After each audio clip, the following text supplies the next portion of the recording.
তুমি কি কখনো কাউকে ভালোবেসে কিছুই বলতে পারোনি? না বলা কথাগুলো থেকে যায়, হাওয়ায় ভেসে বুকের ভেতর চাপা পড়ে। অপর্ণা আজও প্রতিদিন আসে এই ছাদে, একই জায়গায় বসে থাকে, যেন কারো জন্য অপেক্ষা করে।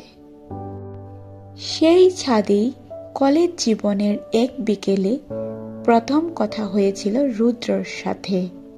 দুজনেই চুপচাপ, দুজনেই একা।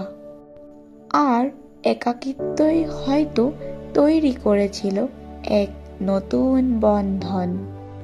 অর্পিতা, তুমি তো খুব চুপচাপ, ছাদে উঠে কি ভাবো এত? রুদ্র, ভাবি কেউ একদিন বলবে চলো ঘরে যাই। সময় কেটে যায়, গল্পের পাতা বদলায়, কিন্তু কিছু চরিত্র হারিয়ে যায় চুপিসারে। রুদ্র ব্যস্ত হয়ে পড়ে, অপর্ণা একা এসে বসে ছাদে।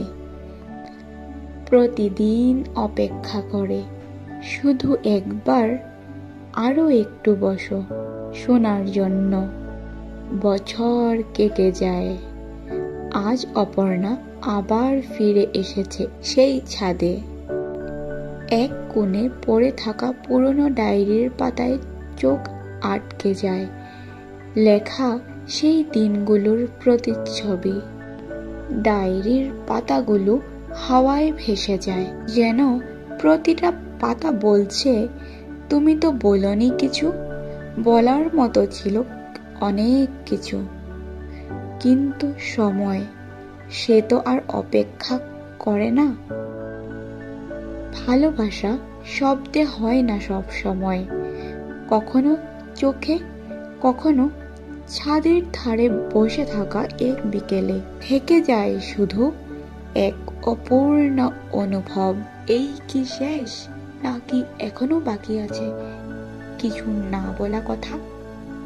দেখতে থাকো বং ভিশনে।